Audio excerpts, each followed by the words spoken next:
It's a vibe.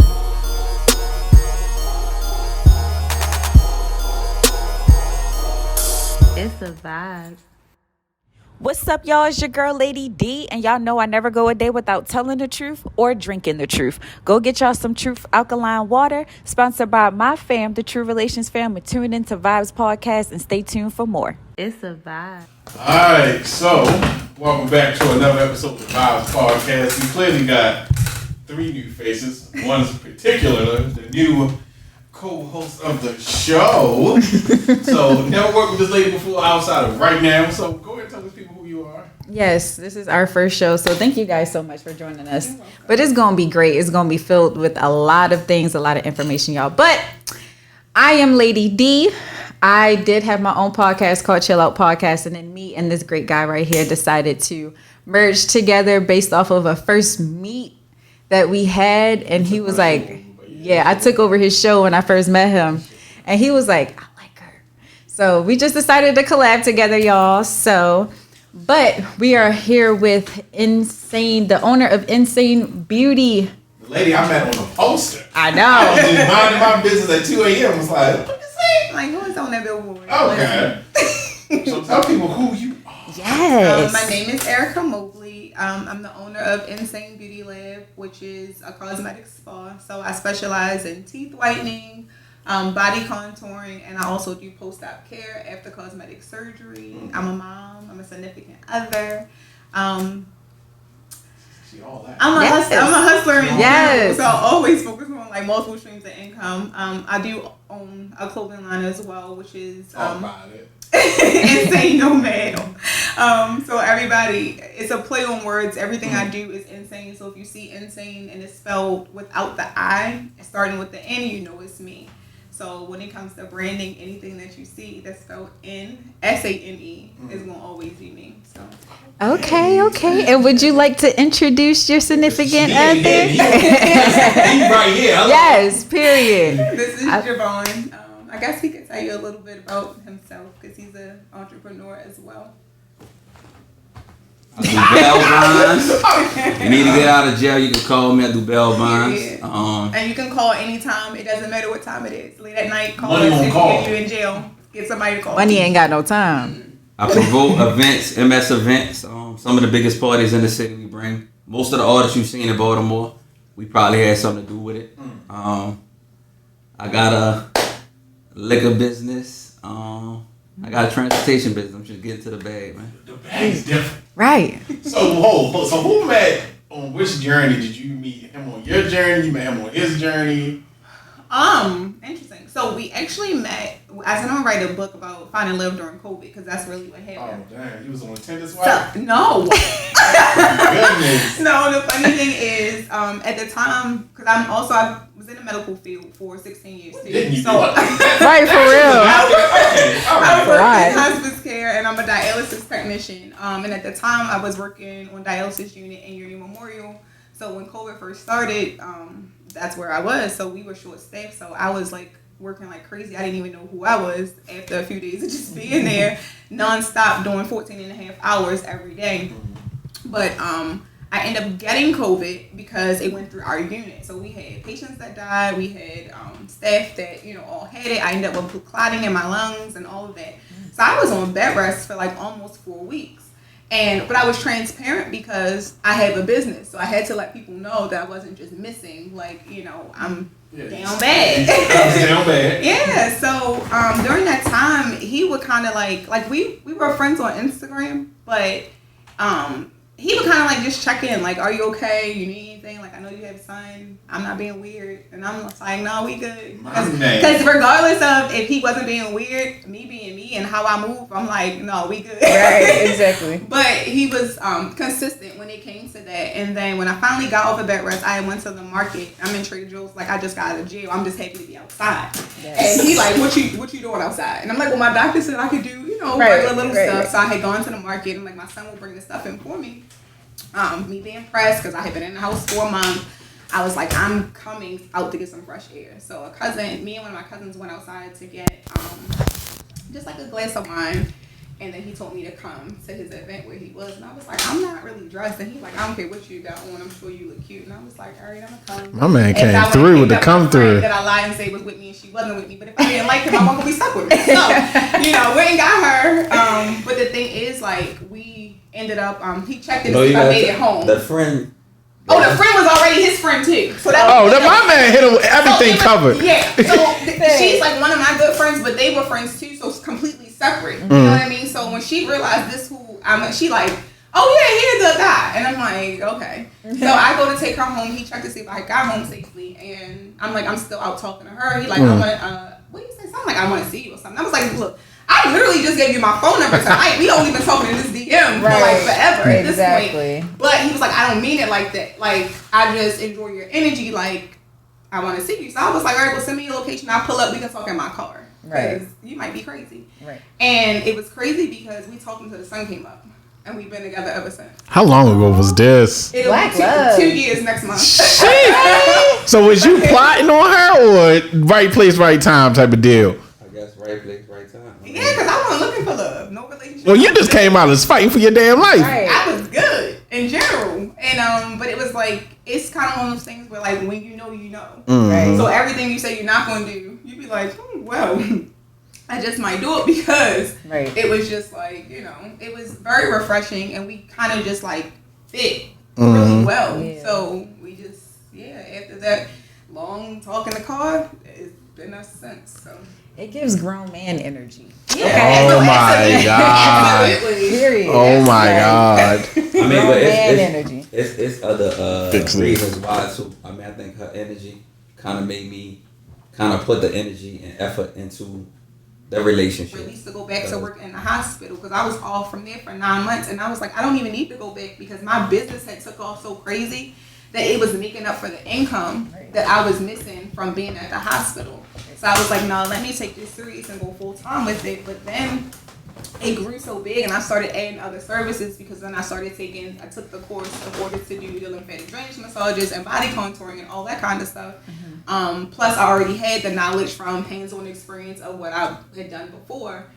And I mean, it just took off. It took off to the point that I had stayed in that location for a year and I was like, I need something bigger. This ain't gonna work. And that's how I ended up on St. Paul Street, right across from Mercy, in the space that I'm in, which is a multi-level space that has suites. So I do, have other people that are working in there as well. But it just kept growing, and it turned into a 6-figure business literally on its own. Like, talk about it. I was just like, okay.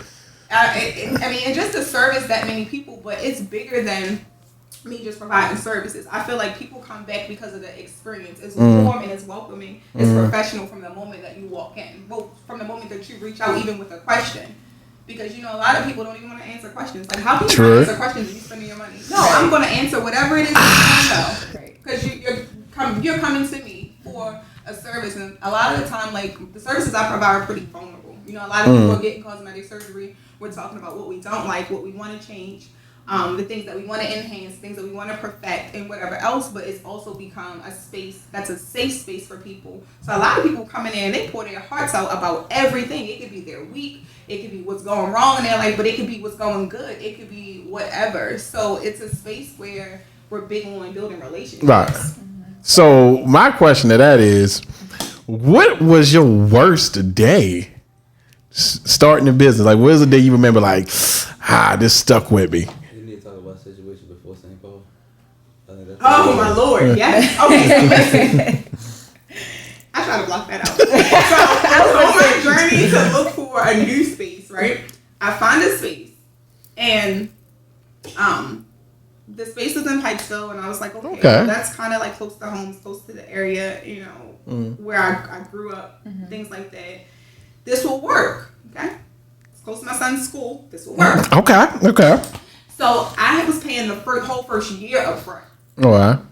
My thing is, you got your money. You don't got to talk to me unless. First of all, let's not just act like people are used to that. Like, for real, they're not. But I was willing because I'm a person. Money talks. When I want what 100%. I want, I'm going to get it because I'm coming to you speaking money and I'm about my business. So it's like, if I'm saying I'll pay the first year up front, you're not really thinking about whoever else coming to look for this. I don't give a damn They about who only looking for working this. with a security deposit and whatever else, honestly, in most cases.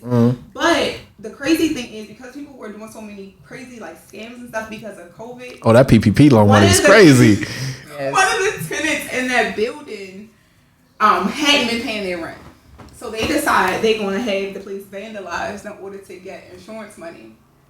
So I get a phone call the day, I'd already given them 6 months, and I was supposed to give them the other 6 months the day I got my keys. The day before I was supposed to get my keys, I get a call saying we're not going to be able to move forward with this space because of it being vandalized, blah, blah, blah. Did they give you back your money? Mind you, I'm like 6 clients into my day, and I still had like maybe another 4 or 5 to go. So I'm trying like not to bust out crying the entire time I'm working. I'm still operating with a smile, but I call him like, they said, he's like, just calm down. And I'm like, no, because, but I got myself together, and I called him. I was like, I'm coming to get my money now. So I had a break in between like the client, my and the next one. I drove out there so fast. I don't even know how I got to Pikes going back to White Marsh in a little bit of time. I did, but cut me a check. I don't care what you got to do. Just give me my money. For real. So went and got my money, and I was like so discouraged. But I'm smart. My plan was to have 2 locations that would overlap for like 6 weeks. So because I did that, I could still stay in my suite where I was and still have time to look for something. How many employees do you have? So technically, what I end up doing is I have I like lease out. So everybody's like contracted. So they're their own boss, but coexisting in the same building. So right now there's 2, but then we do have a company that does pop-ups. So even when we do like IV hydration and things like that, I have 2 nurse practitioners and a nurse who work along with me to provide IV hydration and all those things as well. Oh, shit. So, yeah. Well, It's a corporation. But that's how I ended up hiring Drea, because I was like, listen, I mean, Drea, she handles all my marketing. She, thank the Lord, negotiated my contract for my new space. Because I was like, I don't have the emotional or mental capacity to give it to somebody else. Give it to somebody else. People just played with me. Like, I don't want to fight. So, like, no. Let me just let her handle it. And, you know, AE Business Consulting, listen, that's it. That's why you saw my face on that billboard, because I let her handle the marketing. I know what I'm good at, and I know what she's good at. That's gonna team. We ain't got to overlap. I was going to say, that's how a business works, let though. her do her thing. You figure out what you're good at, and then you hire other people to handle what they're good at. So even like my wealth management, Tandy Parks handles that. Like, that's how a business I know runs what worked for perfectly. me, right? And I let them do what they're good at, so they can keep growing. So, oh no, because my brother not gonna sit over here like I ain't got the questions. There's only 2 men in this room. I was gonna get to him because I'm like, hold up, all of his business kind of coexist. Like, he kind of like a one-stop shop. Knock him over his head then. I'm gonna let him go. What you got for him before I hit him over the head? Because I want to know how she got her start. How the hell did you get? Because he do liquor, your start? He do transportation. Where are you even from? Right, where he from? Because it's not Baltimore. I know it's not. The way he talked and held himself, I said never. I'm actually from New Orleans, but I really feel like I'm from Baltimore now because I've been in Baltimore. Get a cool drink. I've been in Baltimore since like 2000, and I've grown to have a lot of relationships. And any business that I ever chose to be in, I never chose the business. The business chose me, to be honest with you. So I always been put in position, not looking for the opportunities. Like, I got the Bell Bond business through event planning. I was doing parties, and the guy who actually owned the club was like, man, fuck these parties. Like, you want to get some real money and make you rich. And like, shit. I heard him, but I ain't really hear him. And then when I got a call, I mean, like, life was falling apart. Like, I was like, man, my car insurance was like $1,800. I had just got out of a bad relationship. Like, everything was falling apart. Stop. And I was, no, stop. Your car insurance was $1,800. Wow. Man, I was just in a space where I was just, my mind wasn't right. I was getting accidents, but I just got I got a phone call. The phone call was like, yo, come meet me up Towson. I met him right across the street from the courthouse. He said that's what his place of business was. He said, what you need to survive? I told him what I need to survive. He said, I'm going to give you $100 less than what you asked for, but I'm going to give you 10% all the business that you bring in. So within a month time, I had my own office. After 3 months, I was working for myself. Like, after the Freddie Gray rise, I was up like 4/13, 2015 was the last time I worked for him. He just gave me an opportunity to work for myself. And I just ran. I took off. You know what I'm saying? So, and you know, I mean, I'm forever grateful for the opportunity because my life has changed forever. Like I don't want for nothing. You know, my family don't want for nothing. So, I mean, I feel like whenever you get the opportunity, when somebody gives you an opportunity, you got to take advantage of the opportunity and understand when you're doing business. Business is about relationships. The relationships you create is going to be the network you acquire. You know what I'm saying? You create the right relationships, then you going to acquire the right situations. Like my liquor situation is basically, I mean, I get whatever I want. You feel me? Like it's almost tapped in. It's kind of like a delivery situation with that, but you know, our relationship is so crazy. And I met him through the club business. And it wasn't, you know what I'm saying? It's the same thing. Like he owned actually the same club that my man used to own. And man, yo just got tapped in and like we got a great relationship, man. Like I couldn't ask for whatever. Anytime I need him, he there. You feel me? So it's like a wonderful situation. And the event planning stuff, I've been dealing my partner, we probably been partners maybe like 2 years now. But we've been doing business together for like 10 years. And like I said, we did some of the biggest events. You name artists that's hot right now. We did them, you know what I mean? Anybody from Lil Baby. We did Shaq Lizzie a couple times. Talk to him down. We did Jada Waiter twice. We did Lil Dirt. That name crazy. We did Moneybag, yo. We did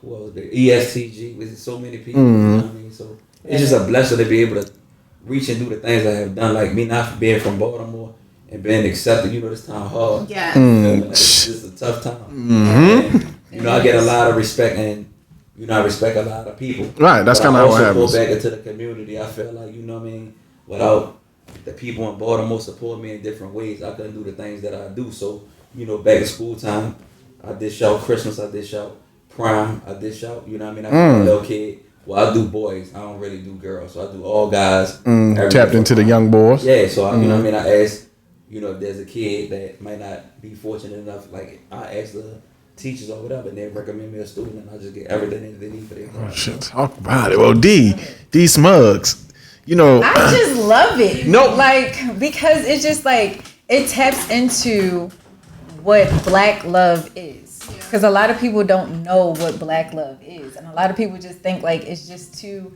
beautiful Black people that just are just in love with each other. And that's not what it is. At like, all. Can I speak on that real quick? Please. I feel like this is another thing, like, right?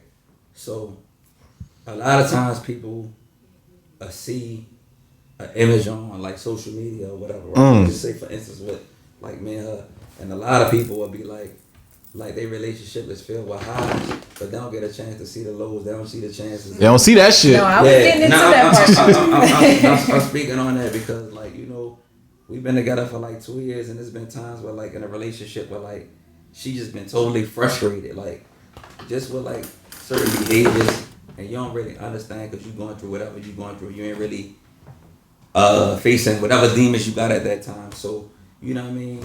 Like, everything ain't what you see on surface. Some, like, behind closed doors. Don't compare your relationship to other people. Because, like, people be like, yo, my girl said this. Like, they think you're the perfect person. No, we're nobody's not perfect. Nobody's not perfect. No, we're solid. No, But we're not perfect. I was getting to that part because I know all relationships are not perfect, like I do. But what I was getting to is it just seems like whatever it is, y'all work through it. Right. Oh yeah, no. Period. I mean, it ain't nothing like real crazy. It's just like small minor stuff that might be like, and this another thing, like just for the guys out there, like if your girl like tripping, or you think she's tripping, right? And it could be a small thing, and it might be small to you, but it could be big to her. So like, don't really think it's just a small thing.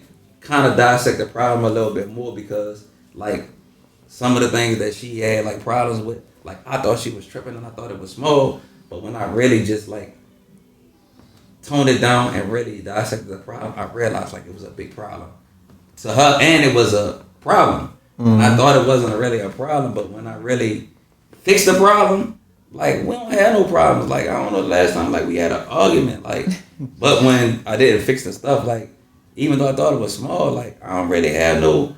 Like I'm at peace right now. Like I don't have no problems right now. But it's just like what he said. Like when two people are gonna give 100% in anything, it's gonna work out. Like everything will just work itself out. Like when you're putting in that same effort and that same work. And I think another thing like people gotta do is like you gotta do what works for you. Yeah. Like a lot of times we look at social media, like social media is so prevalent and people's eyes are what somebody's saying is this person or that person. Like do what work for you. Like you will see memes like who go half on the bills or yes, 100%. do what like, works for you. All of this controversy, and it's just like, why can't you just like he said, like do whatever works for your relationship, do whatever makes both of y'all comfortable. Because one thing that's for sure, there are going to be times where people are going to be at their lowest, but then there are going to be times where people are going to be all the way up. And my thing is, if you're only focusing on just the financial aspect and things like that, it's not going to last anyway. Because, like, say for instance, you know, God forbid, but anything could happen at any time. If I lost everything that I had tomorrow, I know that He's going to have my back 100% and vice versa.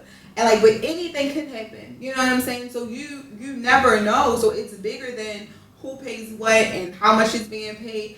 The fact that like for us, we have everything that we need plus more, and we ain't worried about where our next meal was coming from, where the next bill was coming from. I mean, how it's gonna get paid or any of that stuff. That's the stuff that matter. You know what I mean? It might be days, like I've taken him on dates, and like I've seen women say some crazy stuff on the internet, like I'm not paying for this, but if I got the money, and my man treat me good every single day, well, I can't pay for the meal. I think people like, want that's crazy to me. People want a one size fit all shoe. Like he was saying, do what works for you. Nobody don't want that. They want, oh, my man pays all the bills or whatever the case. And men should lead. Don't get me wrong. I mean, this is. But you have it's give and take. Go ahead, baby. One of the most important things. Like I don't know what female need to hear this, but if you want the way to get whatever you want is to show a man he's appreciated. Absolutely. If he feel like he appreciated, he gonna do whatever you ask him. You feel the same energy that you have when he buy you a Chanel bag is the same energy you should have when he buy you a crock pot. The same energy you should have when he paying to get your nails hair done. It gotta be the same energy all the way around the board. Because if he see that you happy over something small, it's gonna be, all right, let me do this, because it's gonna be like almost just want to see you happy. To see you happy. And I think energy has to be reciprocated. Like whatever energy you put into anything, that's what you gonna get out of it. So if you keep continuing to pour, the seed is gonna grow. You know what I'm saying? So that's what love is about. Love is about, like, relationships is not about you. It's about the other person.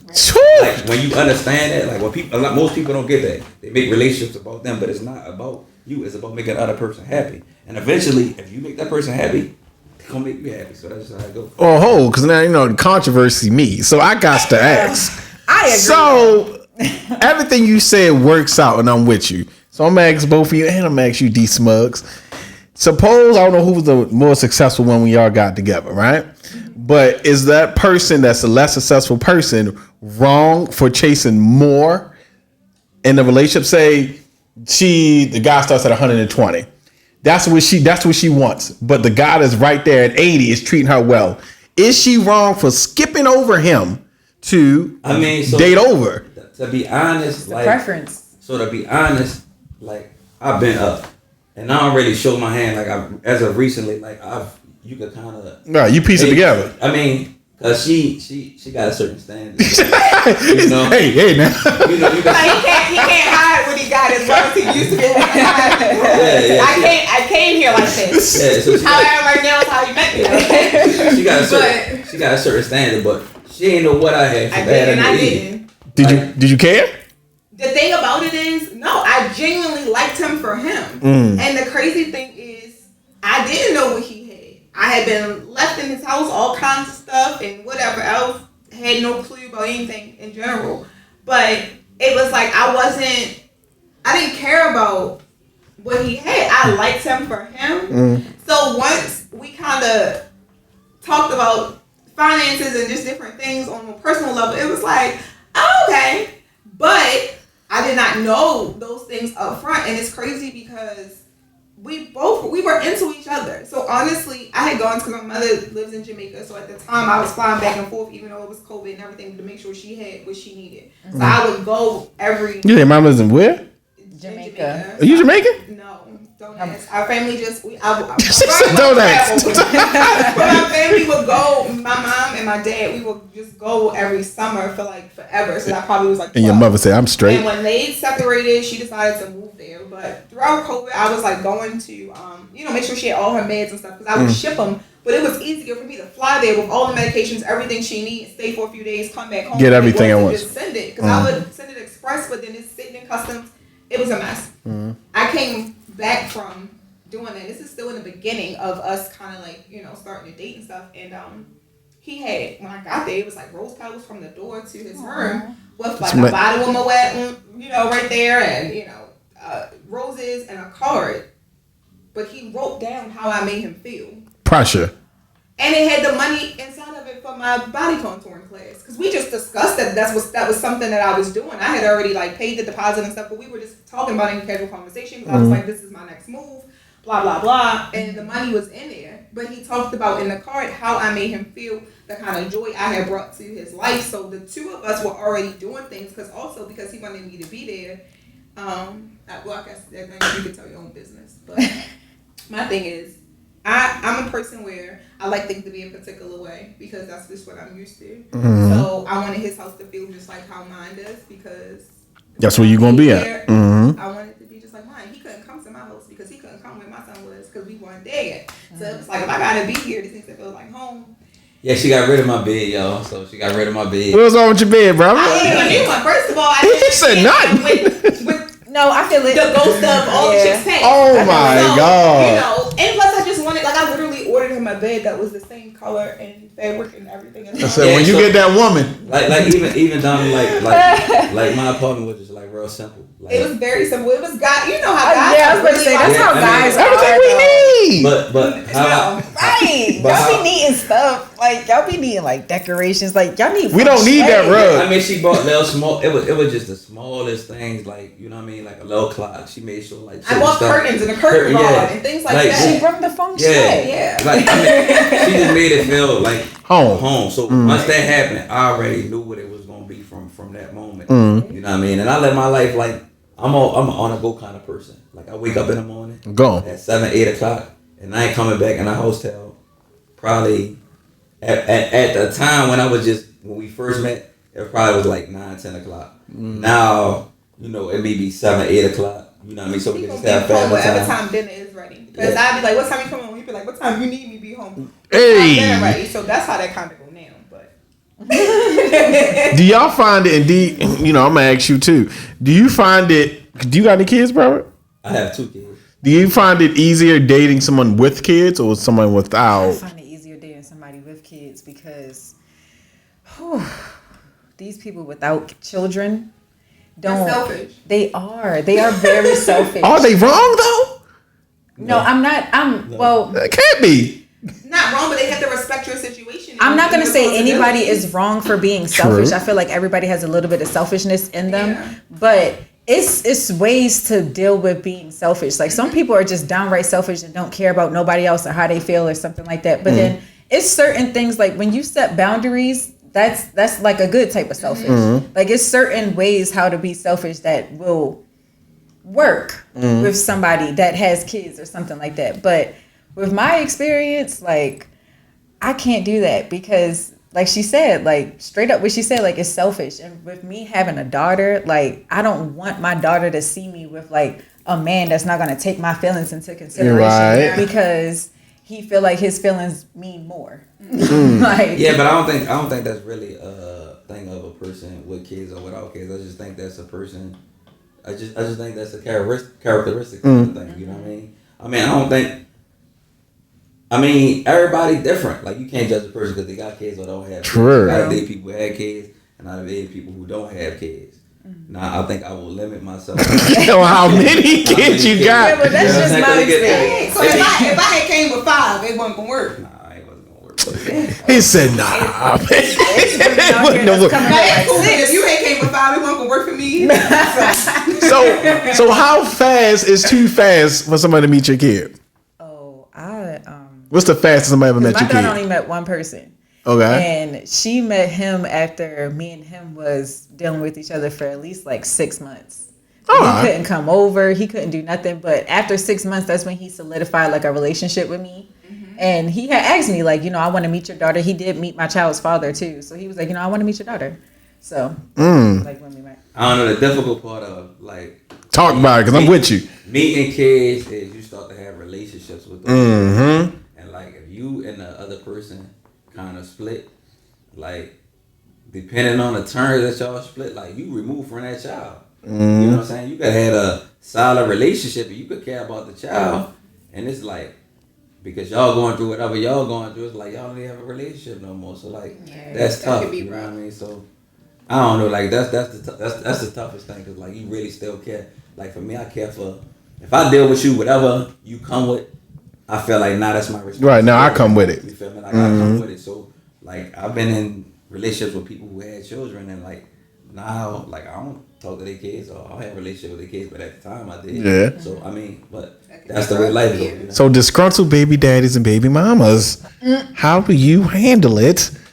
What do you do?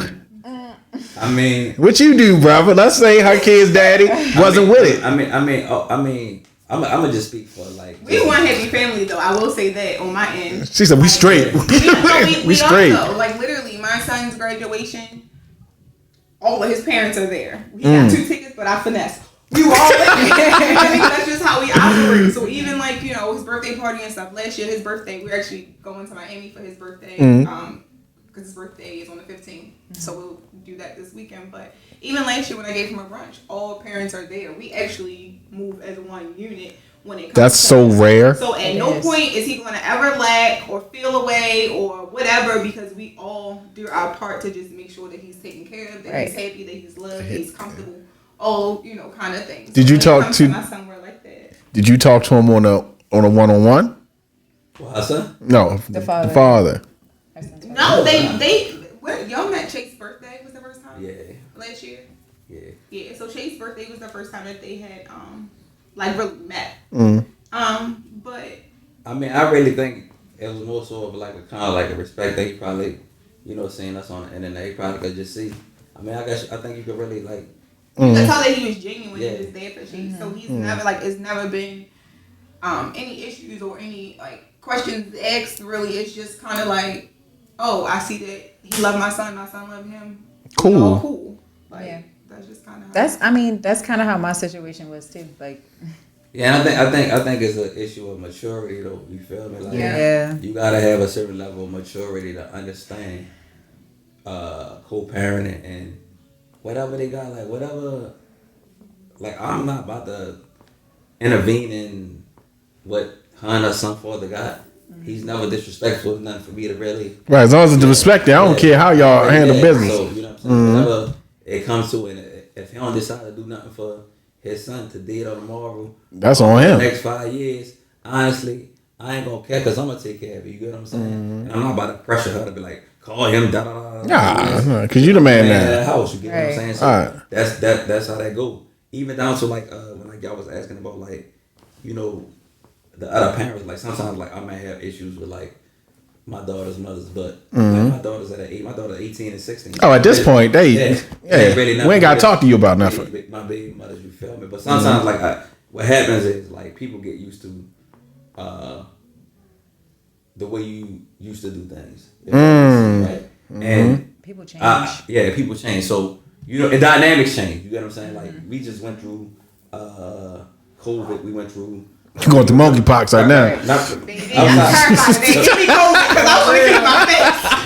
But outside of monkeypox, we're going through a recession. So Right. a lot of entrepreneurs are experiencing a down and a shift in business. So things your life changes. So I'm always a person that's gonna adjust to my lifestyle. So when things get slow, I learned that like before I felt like I used to let people take advantage of me, right? And I would do things to make them happy, even if I didn't agree with it. But I learned like I had to stop doing that. So like I started doing stuff that made sense for me. You get what I'm saying? So You start being selfish. Not really selfish, but for example, say it would be Christmas time.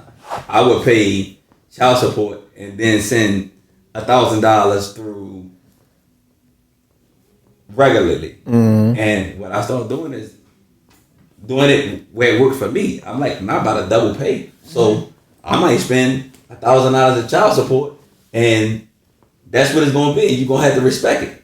So And they used to the yeah, now you become the bad guy. But unfortunately, I'm cool with being a bad guy because I've done my part as a father.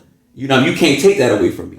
Regardless of how you feel about it, because it's not working in your favor, I don't gotta deal with that. You gotta deal with that because you want me to do what you want me to do. But I'm not doing it your way. I'm doing it my way, and I'm comfortable with that. And a lot of times people got like, when you're a good person and you do good, that one time you tell a person no or don't do it, It's a wrap. you become the bad person. But you gotta be comfortable with that. That's cool. So I've learned how to say no. You know what I'm saying? Like, in being in this relationship, I learned how to say no, and I have learned to live in a moment. Like, I used to just chase, run. I gotta get the next dollar. And I learned how to just slow down. You know what I mean? And sometimes, like, you gotta find a balance, because when you running, like, that affects relationships. Like, whether that's your significant other, whether that's your children, whether that's your family. Like, everybody's affected by you just going run and chase money. Like, I've lost relationships because I was chasing money. And at the time, it was coming. So I had to really, you know what I mean? That was a sacrifice. And I'm cool with that, because what was for me is for me. What wasn't is wasn't. So if you here right now, you for me. And everything that ain't.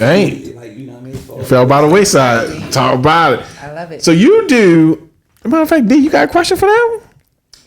I mean, I did. But Go. I just feel like, because I be trying to tap into the businesses, but then I'm like, I don't know. I kind of just like, Ask whatever question you want. no, it's good. It's cool. I'm saying, like, I'm having a good time, like, trying to, like, getting to know them as well, like, on a personal level too, because it's a lot of things that other outside of y'all businesses that you are. So that's what I want to shine a light on too as well. So with him talking about, like, the relationships and, you know, baby mother, baby father drama and stuff like that, like, just like what she said, like, it's a maturity thing, and you have to be okay with being the bad guy. Like, even, like, as a mom, like, on a mother's side, like, you have to be okay with being the bad guy too, because sometimes, I mean, not everybody is like him, not everybody has a great baby father, not everybody has a great baby mother. On God. But it's really all about, like what he said, maturity, communication, and making sure that, like, y'all have a common goal, which is the kid, and take your emotions out of it. Like, a lot of people, just like what he said, like, now that he's just doing what he's supposed to just do, like, he's like the bad guy. But it's really just like, it's like, I don't know. I just have because I have a lot of situations, and I've been in I've seen a lot of situations. I've heard a lot of things, like, with my podcast and my, like, the people who I talk to on my podcast and things like that, people that have said things to me. And just from my own personal experiences, like, it's really just like, I don't get why this world is so angry. Like, I don't understand it. And that's the thing about it. The crazy thing is, most of the time, the things that people want to beef about is not even really the issue. It's something else, but they use that to kind of, like, you know, push your buttons and have something to fuss about. But it's really something else. Like, you know, I'm famous for being like, why are you really mad? Or, like, make it make sense. Right. And I say it all the time, and they laugh because they know, like, I say that all the time in general when it comes to a lot of different things, because people won't tell you why they are really mad about certain things. They'll just use stuff to have an attitude. But it's like, why are you really mad? Because that's not the issue. Like, what you can't be mad that somebody actually sent you money. Right. Kevin Hart said this one thing that has, when I heard him say it, like, it always stuck with me. He said something about when you spend too much time being angry. And he's like, all of that energy, all of that time, all of that frustration, like, all of that can just go towards something positive. Because somebody asked him, like, how are you so positive? Like, you're always, like, so happy. And he's like, because, like, why am I going to waste time being angry? Right. Yeah, and I think what people need to understand, because I'm a Kevin Hart type person, like, sometimes I'll be like, hey, what's wrong? Like, you know, if she get a little, you know what I mean? I'm really a positive person. Like, if you like, people that follow me on Instagram, they always say how positive I am. But I believe the energy that you put out into the universe is the energy that comes back to you. If you understand, it's a book called The Secret, right? This is no lie. I remember this like it was yesterday. So as I'm reading the book, it say, think about something that happened earlier today that you want to happen that didn't happen and it's gonna happen. So I had went to this lady house, knocked on the door about a bell, and I promise you, I thought about that. That lady called my phone in 5 minutes. That's how I know the power of the universe is real. But I also understand the power of the tongue of what you speak. You get what I'm saying? Like I said, I wanted to get a certain amount of money, and I did it. You feel me? And I remember, like, I looked at my younger self, and I used to think, like, the money I had in my bank account was like some money.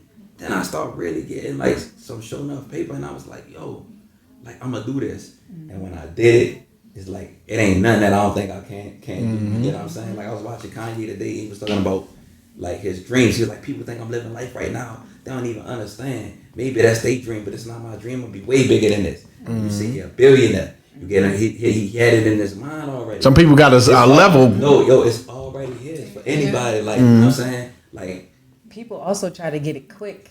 Yeah, and it's a process. Yeah, but I think work. It is. Like Kim Kardashian said, like you gotta work. Like get your ass up and work. Get your ass up and work For real. But Some people hated that shit. I think the problem that we have in today's society is everything is fast. Everything is microwave. Instant gratification. You and can, that's what they operating off of. You can literally get an Uber. You can literally get Uber Eats. You can everything's at the tip of your finger. Uber, women, food, anything you want. Anything. Literally, in a matter of minutes, you can get anything you want because of social media. So you know that kind of make, like she say, instant gratification. People don't want to put in no work. People don't want to put in no effort. They just want everything handed to them. I want nothing that I didn't earn. If I ain't earned it, I don't want it. You know what I'm saying? If it's too easy, I don't Something about that seem off. Yeah. And generational worth is not quick.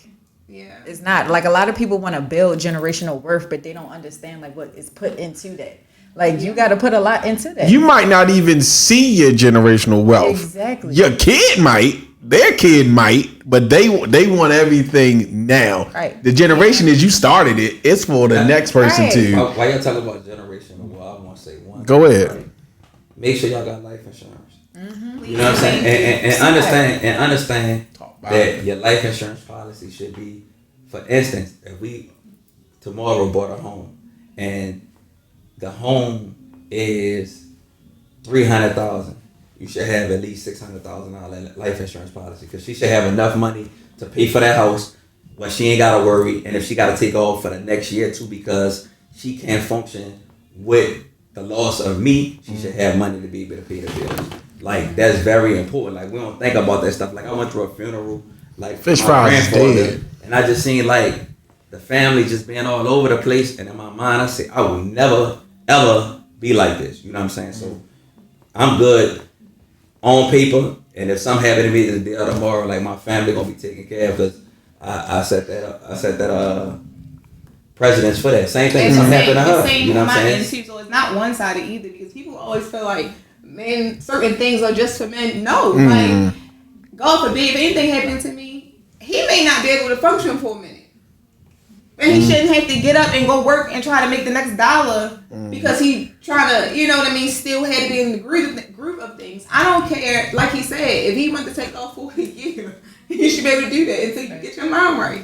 And that's the thing that people don't realize. So even with like, you know, if I leave here today or tomorrow, we're good. And so is my son. And I got into the biggest argument with somebody because they're like, oh, you just always doing the most. And I'm just like, that's not the most. No, that's not the most. It's making sure my son is good and things like that. Like maybe you should do more. That's the problem. Exactly. Because they didn't understand why I had gotten a policy so large that my son would be able to buy a home. He can pay for school out of pocket if he needs to. He can start a business, whatever it is, whatever he needs or wants to do. I want him to be straight, whether I'm here or whether I'm gone. And that's the biggest thing. Like, people leave their kids with debt. No, I want to leave you so you can have a head start with everything else. Right. You need to already, you know, be straight so that you're not struggling or trying to figure out things and whatever else.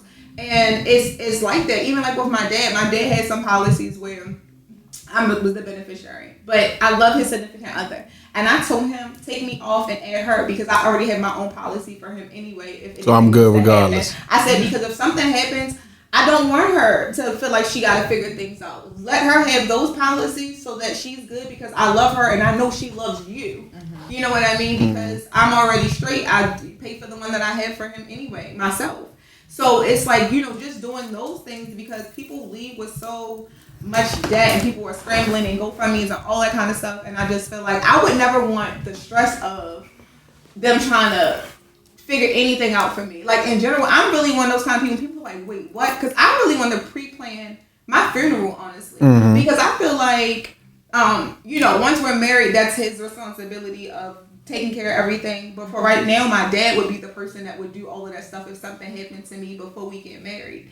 And I don't want him to have the stress of trying to figure that out. Mm-hmm. Like, down to what I want y'all to put me in. Mm-hmm. Y'all lift the lashes on my eyes, for real. It's going to all be written. You don't have to think about nothing. I don't want them to have to think about anything. Mm-hmm. I want everything to be on paper, what I want, what I would prefer, and not have to deal with that stress because grief is it's something. A motherfucker.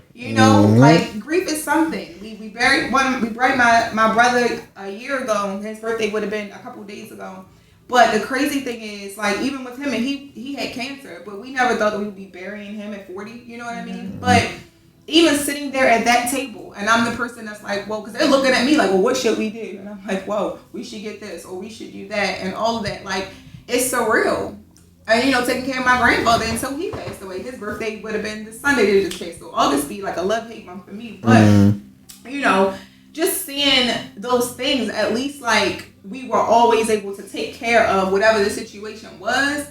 But I just know I don't want anybody to be scrambling and trying to figure things out on my behalf. And I just always want my son to be straight. So I just make sure things are in place to make sure he always good. Listen, also people walking around with no life insurances, heart problems, like, and it's also people walking around like with this day and age, not with police brutality, like their kids dying, like anything really can happen, and you don't know nobody's fate. Like, you don't know anything. Nobody knows their fate, like, at all. Just like what she said, like one of my great friends said this to me one time. She was going through a lot. And I was like, what's going on? She was like, girl, life just be happening. It just happened. You gotta keep going. But for real, that's like what happens. So just like what she said, like, you gotta be prepared. Yeah. And I don't think a lot of people thinking like that. Nah. You really do have to be prepared. People got insurance on their phone, but don't insurance on their life. Listen, I would say this strictly, especially for my street dudes. Listen, I ain't got a problem saying I got a $2 million life insurance policy out on me. Fellas, the shit is $60 a month. For real. Listen. It's $60. Your kid is set for life. It's really not that. There's no reason to have a GoFundMe for some shit you could have paid $40 for. And the fact that they spend that money on things. So my thing is, yes, I like things. I'm going to always like things. I've always liked things. But guess what? That's the clip. But guess what? The things that matter, I'm going to be taking care of. Like, that's the biggest thing for real, because people will go and buy, like, for instance, if you buy a jumbo Chanel Maxi, right? That's somebody's funeral. True. First of all, people gonna Google that. Say it one more time, because they don't. Like she said, that the ones they get again. But bottom line is that certain handbags could pay for an entire funeral. 100%. You know what I'm saying? So my thing is, for the things that we have, be smart. And you should have insurance on your things too, because guess what? Shit breaks. Fire can happen. Somebody could break in. They might not make it out, but anything can happen. That's the bottom line. Just like what she have your said. things insured. The same way, you know what I mean? Like, just make it make sense. Even if you're buying a lot of stuff or whatever you have, just secure every part of your life that you can secure. Right. Mm-hmm. Just like what you said. Like, you put 6 months down to the next day, like, all of it's gone. Life be life. It should be happening. It just be happening. Yeah, I mean, you gotta, like, I don't know, people just need to understand lifestyle. Like, I remember, like, I was working, like, retail, and this white lady was like, you don't have money unless you can afford to pay your bills up for 2 years. So whatever. Shit. Your bills for 2 years plus your lifestyle. If that makes sense. So whatever bills you got and your lifestyle. And like, since we was talking about business, like, I always want to bring this up, right? So this is a jewel for anybody that's out there. Like, one of the most important things you can do is live a transactional lifestyle. What I mean by that, like, you have a business. Say, for instance, her teeth whitening. How much is it for initial teeth whitening? $150. How many minutes? 40 to 60, give or take. 40 to 60, you made 150. It's people that go to good, ain't it? hold up, real quick. That's 150 An hour. an hour, right? Yeah, for the hour. Hold up, wait. And you know, I was sometimes, but yeah. So that's tax free, right? Well, you still get taxed on it eventually. I still gotta pay my taxes, but in that moment. All right, so tax-free. all right. But Next thing. Tammy, don't listen to him. It's not tax free. Tammy, that money gotta be set aside so that we can pay my taxes. I never owe it to the IRS. Okay. All right, next question. How much is it for laser like Like a massage? Well, the massage is $100, but still, that's for 45 minutes. All right, cool. That's So $100. so what's the 45 most service? Like what's for the high The most service? expensive service for one is $175. All right, 175, right, in an hour, right? About an hour and a So half. say for instance, I made $25 an hour, right, at a job, right? So 25 times 8 is $200, right? So they probably gonna tax me 30% of that. Say I got insurance. Just we're gonna use that scenario. So now that 200 becomes 140, and I just said, how much? $25 an hour, right? So that $25 becomes 140 right now. So I work 8 hours to get $140, right? She just worked 1 hour and made my money. She just worked 40 minutes. 40 minutes and made the same amount of money. Made more. So realistically, I work. They say I got paid $25 an hour. Once they take taxes and everything out, 8 divided into 140 is about $15 an hour. So that 25 went from 25 to 15. When I start realizing that's how me working for somebody is, no sir, no sir, no sir. When I realized I could make $200 in 5-10 minutes, oh yeah, it was up. Yeah. So when you live a transactional lifestyle, and it's levels to living a transactional lifestyle. Somebody that does real estate, for instance, they sell a house, they make $50,000, $100,000 off of one play. They might have took a month to sell a house, but they made somebody's whole In 1 yearly month. salary off of one play. So you understand it's levels to this. When you understand transactional lifestyle, whatever business you in, once you start to live a transactional lifestyle, everything changes. And the thing about it is, like, even if you do, because some people wholeheartedly enjoy what they do, like whatever job they have. And that's precious. And the thing about it is, like, even for me, even when I had a job and I'm punching a clock, because even like now, well, I can't tell y'all what my next move is, but I just got some really It'll be on the billboard. I got some really good It'll be on the billboard. Right over there by the horseshoe. Some really good news yesterday, right? But it's what I love, so it's dealing with beauty and fashion. You don't love a hip hop. In the midst of everything that I love every single day and making people feel better about themselves based off of what I'm going to be Blessings doing, on right? blessings on blessings. So, but the thing about it is, that is something that's hourly and commission. But the thing about it is, it's something I wholeheartedly love. You see So what I'm we just saying? gotta sit here and be like, So, hell The yeah. thing about it is, you are going to have people who are going to love that, but I will always say, like, have some kind of side hustle, because no matter what I did, whether I was working in the hospital, like at one point I was a hairstylist as well, and then once like hospice care kind of like took over my life, I had like my clients go, I gave them to other people who I felt like were really good stylists at that time. But there were times I used to work 16-hour shifts, get off, and have like 4 or 5 clients. I done made $1,000, take a nap, go back to work 16-hour shift. But the thing about it is, it's whatever works for you, balancing it out, and then doing what you love. Because like I said, somebody got work. This is another clip if you want to get it. gotta, Shit, right? this man. Somebody gotta work. That's a quote for one. That's somebody gotta work. But just like what she was saying, to piggyback off of that, like because I mean I do wholesaling. So it's kind of sort of like what he said with the real estate agent, but it's kind of like a middleman. But just like what he said, like I can make like 50,000 off of just like one play, and then that can create more plays, and then like you just like you gotta. But like he said, like it take a special type of person to live that type of lifestyle. Like some people don't know how to get it, Yeah. and to get it, it takes work to get it. Yeah. Like you can't just get it. Like wholesaling ain't easy. Like I had to take like a whole class. It's like a big old book. Like it's a lot. So to learn like all of the back end for it, and then when stuff starts happening for me, I'm like, dang, like all of this work I put in like is paying off. But people don't understand like what he said with the 8 hours. Like sometimes some people work a 9 to 5 to be like, oh, but I'm gonna get here. Like you'll start off like for a bank job. Like you'll start off as a teller making this amount, but then some people like, oh, but I'm gonna get to the branch manager position. But you got to put in all of these years of work to get to that branch manager position. True. Yeah. Give it a good brother. What I was gonna say is, entrepreneurship is not for everybody. A 9 to 5 is not for everybody. Do what works for you. Don't let nobody like you won't work a 9 to 5, and that's what you want to do, and you content with that lifestyle. Go for it. If you want to be an entrepreneur, go for it. Go hard, grind. It's not easy. You're going to have ups, you're going to have downs. And the moments that you absolutely won't give up, that usually is your breakthrough time. Don't ever give up on your goals or your dreams. Like, I don't care what it is. It's like it's been moments where, like, I feel like the ground falling completely apart. And I'm beating myself up. And I'm like, the next week, I done made 3,000-4,000. You know what I'm saying? In a week. And I just had a week where it was just like $1,000 and I'm tripping. You get what I'm saying? So don't beat yourself up because like we're going to have ups and down times. But whatever goals you have, whatever dreams you got, continue. Just don't stop. Don't ever stop.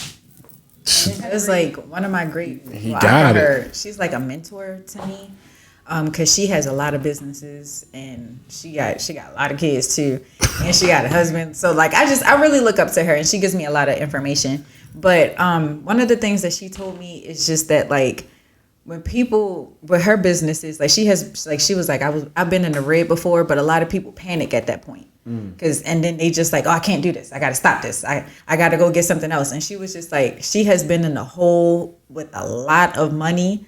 And she was like, for some reason, and I told her like just what he said, like it's an entrepreneur like mindset. Like she knows, like she knew like, yeah, I'm in the red, but she knew like I'm gonna make it back. So she was like, it took a long process, but like she just like she knew that she wasn't gonna do a 9 to 5. She wasn't gonna do this. Like she was gonna do like what he said, what she wanted to do and what she loved, and it didn't matter if she was in the red. Yeah, I mean, you can't let nobody knock you off of knock you off your pivot, your path, right? I mean, like honestly, when she was like from the one place like that didn't come through to the next place, it was like I could have fit that place inside my new place. But the thing about it was like I was like small. But no, it was like like when she was like when she came home, she like I got a space. I'm like, all right, cool.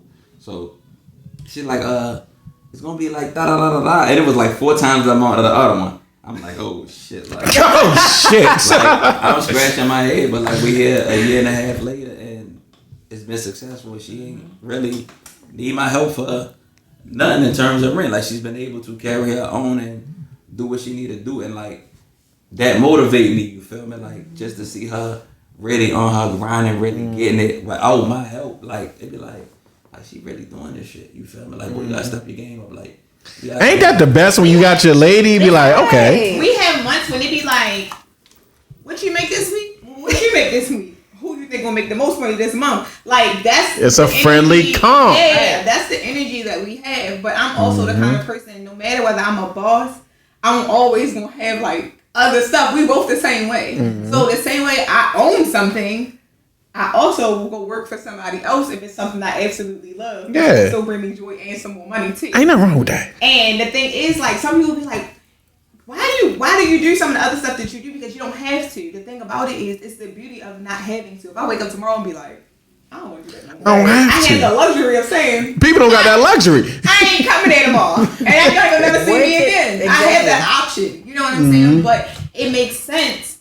Because one thing about me, I'm big on networking. So sometimes when stuff don't make sense to people on the outside, Network is your net worth. It's a plan for me. If I'm somewhere, better believe I'm going to leave with new contacts, some more experience, and something else that's going to elevate me. I done made 3 plays in a 9 month time frame, I guess. each one was more money, more network, more. It keep going up a notch. More money. And this is like my part-time situation, but it keep going up a notch. Right. Who she remind you of? Me. Man, you made that noise, man. You got that gym. It's the same. Yeah. It was the same exact thing with me. Like, even sitting here talking to y'all, where my podcast started with by myself. Like, I know I'm with Marcus with like vibes and stuff, but like, and I told Marcus this like when I met him, because I hit him up one time like, you want to bartend this event for me? So he like, what event? I'm like, I'm hosting this event, but we need a bartender. But the business lady is just like, she don't care if they ain't got a license or whatever. We just need a bartender. So Don't say that on air. He like, whatever. They don't know who it is. They don't know who it is. But I'm asking Marcus, I'm like, you want to do it? He like, why am I bartending? I'm like, honestly, I was looking at it like a networking opportunity. So he was like, of course you are. And I was like, yeah, like, you don't know who you going to meet. You don't know if you can meet a millionaire. You don't know who at these events. Like, you don't know who is here, who's looking at you, who you talking to. Like, you don't know. Like, you really don't. How I met Marcus, like how me and Marcus even know each other is his, like the sponsor for like Truth Alkaline Water. Y'all go get some Truth Alkaline Water. But plug it in there, engineer. Plug it in, yes. But True, who's like the owner of the Truth Alkaline Water, and it's everywhere now. Like, it's so big. But when I remember meeting True when it was smaller and he was in my apartment, and True was just like my weed man. So to meet True as my weed grass, but and now True is the entrepreneur. He got multiple business. He's sponsoring this podcast. Like, he's doing all of that. And then now I meet Marcus. Yeah. So it's just like when he said, like, it's all about who you know. You don't know who you meeting. So that's why, like, I was like, that is so funny with me. Because, like, I look at every situation, any event that I go to, any event that I host, anything that I do, I look at it like it's networking. And like, having good character takes you a long way. Because let me tell you something. Every single thing that I've been able to do, from building my own business to the opportunities that fall in my lap. When I say fall in my lap. Like situations where they kind of are looking for me, but you ain't even seen my resume. That's crazy. But if they fall in my lap, but it's the relationships I build, it's the character, and it's people already hearing about the value that I bring. And then you have a lot of leverage with that too. Because if people feel like they need you and they want you, you can kind of use that as your leverage to get what you want. Yeah, absolutely. You know what I mean? So all of those things play a major part, with your character will take you a long way. Because people can't meet me and say, oh, she wasn't nice when I came there. Oh, she didn't greet me when I came there. Like, I see people out today, like, no lie. I went to the mall today before coming here, and I saw a friend that's like family, so we're talking, and that time that we're talking, so many people have walked by, people preparing for the weekend, whatever. I kid you not, people like, hey, how you? I'm like, I'm good, how are you? And some of the people, I don't even know who they are. They may know me from social media, but nobody can ever say like, oh, I spoke to her and she didn't speak. But do you find that to be, for both of y'all, do y'all find that to be hard? Because every interaction is a new interaction with somebody else. So do you feel like y'all always got to be on every day, every time you step outside? Because somebody you don't know, that one day you was off, to be like, oh, well, she was an asshole to me. But you know what? I'm genuinely like not that person. If I'm going to be an asshole, it's because you did something that's going to make me an asshole, honestly. And I can be that. But that's if you really did something to take me there. Most people that know me know, because they'll say like, she speak, and I might not even say anything else, but I'm going to greet you. That's just naturally how I was raised. So when I see people in general, I'm always, hey, how are you? And I've had people say like, hi, I'm good actually. And I'm like, well, what's wrong? Nobody ever asked me that. No one asks that and want a response back. Because that's literally, but that's always just what I say, hey, how are you? Because that's just a natural thing for me. But it's funny because you have some people that it brightens their day, because most people don't speak or seem like they have an attitude. Even when they come to guys, and guys can be a bit extra. Right? But when they speak, when they speak and they like, they could be looking me over, whatever. Child, my eyes is there, but I'm like, hi, how are you? I'm on out the door. Right. You know what I'm saying? So even with that, because you don't know what people's intentions are, you don't know what they want, but they still can't be like, oh, she's rude and nasty, or oh, she's mean, or whatever, because I'm still going to speak even if I keep it moving. How about you? You're coming from a male perspective. You feel like you got to be on? I mean, sometimes you just don't see people. You feel me? Like, I'm going to just be with me. Like, it's people that'll get mad because they see me in traffic. Be like, yo, I was hollering at you. Like, yo, I'm so focused on where I'm going, I ain't even paying no attention. And I honestly didn't see you. Like, I'm you just another person. Yeah, like, if people think I ain't see him, like, people hit my inbox, like, hey, I saw you ain't speak. Like, I really didn't see you. Like, I really was probably paying attention to where I was trying to go, the thing that I'm trying to get done. Like, and people have to respect that people have a lot on their minds. Right. The thing about it is, because sometimes you could be in an environment, you could be physically present, but not really present. Right, you're not meant to. Or really present on what you focus on. I could be thinking about, like, shoot, did I turn the flat irons off? Or what am I going to cook them for dinner tonight? Or what I need to do for tomorrow? Or if I need to change something for my schedule. You know what I'm saying? A lot of people are in their heads. Because I've had people say, like, I thought you were mean because you always have, like, such a serious face, like a serious demeanor. Like, I thought you were me until I like met you, or you know, I spoke and then you were bubbly, we had a conversation. But most of the time I'm honestly in my head thinking about all the different things that I need to do. Like, no lie. She said, I got a straight face and I'm just looking like, Thinking about my flat I'm thinking about everything. And they like to eat, so I'm like, oh, they gonna want lamb tonight, or they gonna be like, they want some kind of lobster with pasta. Like, in my mind, I'm just thinking about all the things I'm responsible for, because I'm a business owner, but I'm a mom, I'm a spouse. Like, I play so many roles and I have on so many hats. So at any moment where I'm just kind of like, I need a minute, sometimes I just need a minute because I'm doing everything for everybody. Yeah, that's the setup. But what go? Are we on the same page? I wanted to get into play a little game with y'all. If y'all want to play a little game, it's called, I don't know if y'all. Well, I do this. I don't know if everybody out there do this. This is only our first show. Sometimes when I be seeing booties, I be like, is that like they got a BBL booty, or is that just like a regular booty? I'm good at this because I do this for a living. I know, that's what I said. That's why I came up with the game, girl. But the game, the name of the game is that a BBL? So we're gonna look at some booties. We're gonna look at some booties and you tell me. I specialize in booties, so if it's this is just your lane. When she brought this to me, I was like, yeah, this you. Just go ahead. It's the Samsung. Huh? Samsung. Sure is. Listen. Oh, look, TV that went black. Go ahead, hit them numbers. Let's see. Oh, goodness. All right. Oh, my goodness. Now she got a folder for ass cheeks. Jesus Christ. Show this woman what you got. So this is light skin Keisha. It's a BBL. I said she has a BBL and she's had her breasts and stuff done as well. And she went to a good doctor, but it's a BBL. She said she didn't get one. BBL doctor, go ahead. Light skin Keisha has a BBL. And if you pay attention as women, our bodies change as we gain weight, lose weight, different things like that. So things will shift. But it's not going to change the complete shape of everything. So if you're a person that pays attention to detail, it's easy to be like, to know what's what. But she has a really good doctor though. Just spread my legs. Yeah. That's what Keisha said. It's often. I said often, Lord. It's nice, but she got a BBL. Okay, next one. Damn. Ooh.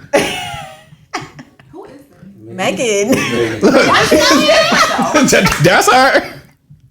So with Meg, I feel like, because even looking at Megan's like younger photos when she was like first in college, things like that, I do feel like that her body is natural. Shout out to Meg, Houston grown. I don't feel like Meg has a BBL. I feel like her body is natural. Okay. So, but her face looks different on that picture. I don't know. This is Spice. The reggae queen. Spice and we ain't got a BBL. I tried to tell you that. Spice got stuff. And she, see? Oh my God. How many BBLs do you see a month? Jada definitely got work. Oh yeah. That's my boo, but she got work. She's sweet as pie. I love her though. He said Jada got work. Yeah. Got work. Her personality and stuff, like, love her. Like, even having a conversation with her, getting to meet her a few times, like, I love her energy. She got her energy is good. But she has gotten her breast done and she's had a BBL too. Okay, next one. Already has had several BBLs. Not several. No, she has though. She's gotten a few BBLs, and then when it comes to her breast, she's gotten her breast redone. So now, I don't know if you guys are familiar, but it is a procedure where you kind of almost have like a mesh that's like a built-in bra. Yep, not familiar at all. So she's gotten her breast done again. When she got her breast done the last time, she got the mesh put in, so it's like a built-in like shelf bra in a sense. But she has had a BBL a couple of times, and I've seen her with her faja at somebody's birthday party. Like you could see, I pay attention to detail. So it's like even at a party and she got her faja on and it was kind of like under the dress a little bit because she was having a blast. I guess not realizing it was. Oh, is that the little joint? Like, compression garment when they were recording. So, but yeah, she didn't got a few. Damn. And those these are body goals. But hers is not. She's not a body goal for me. I'm a person where I like things to be realistic, not like overly exaggerated. Same. You know what I mean? So I'm that girl because I've gone to get lipo and stuff, and I just got my breast done. But I'm very transparent. I share stuff because I actually was like a 38 triple D. I got a reduction, but then I lost like 96 pounds.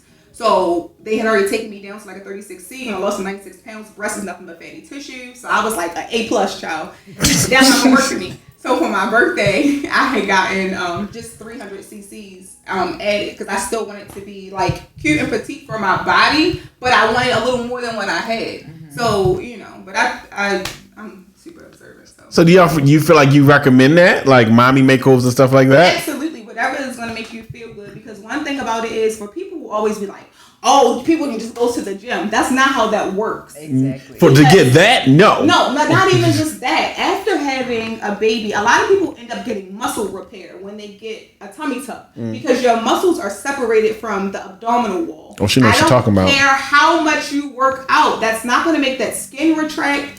And you're not going to end up having abs even if you worked out 5 hours a day every single day because it's just impossible at that point. So it's a lot of medical reasons why people are able to do or why people want to do some of the surgeries versus it just being an elective surgery. But I just feel like do whatever makes you happy. If you want to change something, you want to add a little bit, you want to take a little bit away, that's your business. Man, Speaking of mommies, let's do the last one. So listen, shit. Beyonce has definitely had work done. So if Stop playing. She has her. First of all, Beyonce now she's gotten thicker because she gained weight. So even after having the twins, you could tell like she gained, so things are a little bit bigger. Right. But Beyonce has definitely gotten her breasts done. Stop. If you are a person who has always been a fan, like listen, I had the B phone. Most people don't even realize Beyonce had a phone with Sprint. That was a burgundy phone. It was a Samsung. Baby, let me tell you, like I'm a different type of girl when it comes to Beyonce. But she has had even like her nose and her lip filler, things like that as well. So, but you just had to be a person that really pays attention. And what you was gonna say, bro? I actually made a post about that. I was like, y'all so quick to judge females for surgery, and Beyonce got surgery. People was like, no. Them titties is new. Like you could Said those is new titties. And you had twins still new titties. But they do. I mean, but I just think that's like, you know what I mean? She in the industry. I feel like all those people that's in the industry, like they get a little touch up on different things. You know what I mean? I mean, but you gotta understand, like she's an icon, so her getting surgery is part of her lifestyle. Like, you know what I mean? She gotta keep her upkeep up. That's one of them things. Yeah, it's part of your upkeep. Yeah, I mean, and that's. But it's funny that she not gonna be judged, and there's other people that are not going to be judged. But people will tear down the next person. They tear people apart in the comments. That's why I'm like, I don't even want to be a celebrity. I'm sure they didn't even pass my pictures around enough through the years because I see all my insights. How many times it was shared? She said, I see you. I would never want to have to be like on Ball Alert or the Shade Room because people just do too much in the comments. It's not even their business. Some of them can't even I mean, but the whole thing. Why are you even talking about it? The whole thing is, I feel like you gotta do what's best for you. Like, people always making comments, and I don't understand why men make comments on what another woman want to do with their body. That's whatever, however they want to do with their body. That's on them. Like, I don't feel like we should even touch on that. Yeah, that's what you want to do. Don't give a fuck. The crazy thing is, the same men that be like in the comments talking about this, that, and the other be the same person in somebody DM who just got something done. So it's like people just do stuff. People talk just to be talking. Yeah. Mainly because like they can't even tell the difference. They either can't tell the difference, or it's a caliber of woman that they can't even get next to. Right. She hurt her feelings. Child. She probably is hurting somebody. Well, listen. What's well, first, D, would you get some work done? Just like what she was saying, like with the mommy thing, but it would just be like my stomach. Like that would be it. Oh, no bullshit. Because I told him, I said, if we have a baby, listen, we shook on this because he agreed. We were in ball one, and we had witnesses, and we shook on this. If I get pregnant and I have a baby, whatever it is that I may need after that baby, you will get me back on. Are responsible. My guy. And he said, all right. Like, that's a part of it. Because at the end of the day, like, women go through so much having babies. Your body changes. Like, it changes so much anyway. That's why I really don't recommend when young girls get cosmetic surgery, because you're going to hit another level. You ain't got your body yet. Unlocking the next level in a video game. Because realistically, whatever my body was at 21, that is not the body that I had in my late 20s. Exactly. Yeah, I think you should. Because you should really wait. You said wait to do it? Until like about 30. Because like you see a lot of young girls get surgery. They look good. Then next thing you know, they gain weight. It'd be so many different components. Like, a lot of chicks living a lifestyle like they drinking every day, like that stuff add weight to you. You know, drinking every day beer and shit. And you have to think about it. If you're taking the fat from your midsection, right, and you're putting it into your butt, and then you gain weight, your butt is gonna get bigger. On top of the fact that if your body hasn't reached its full woman potential, things are gonna shift and it's gonna change again. Mm-hmm. Then you back. So you just always have to be mindful of doing things in moderation and then doing things that look realistic, because when that shift change, it ain't no joke. Like I know people who literally want to reduce the size of their butt because they did stuff too early on and they did too much. Mm-hmm. Like I like the nice thick but natural situation. Like I like things where people had to look and be like, is it a BBL or not? And the same thing, that's what I enjoy. The same thing happened with me too, because I had even said to my sister, because my sister said she was thinking about getting like a BBL and stuff, and I had told her like after I turned 25, that's when because I was skinny, and after I turned 25, I got thighs, I got boobs, I got booty, and then I was just like, this is after 25 though, like this couldn't have came earlier, but yeah, like what she said, like you don't know like how your body gonna transform and stuff like that, and then you don't know like what's going, like that story with K Michelle, like when she had like a death scare, and people with not her going implants, doing things properly. So that's the biggest thing. I had a interview a while back, and we pretty much just like touched on cosmetic surgery and just the things, people not being properly educated, things like that. And it's scary because I've seen some stuff that I had to even turn down because it's certain doctors I'm like, I'm not working behind them because that's not right. And I can't be liable. I'm not taking that liability else because that's not right. Like, but people will go where the sale is. No, baby, I will pay double the price to just make sure it's right. Like, so, but a lot of people will go where the sale is, for one, and people don't factor in aftercare. If you only got enough money for your BBL, you are, you fucked. Trouble because you need lymphatic drainage massages.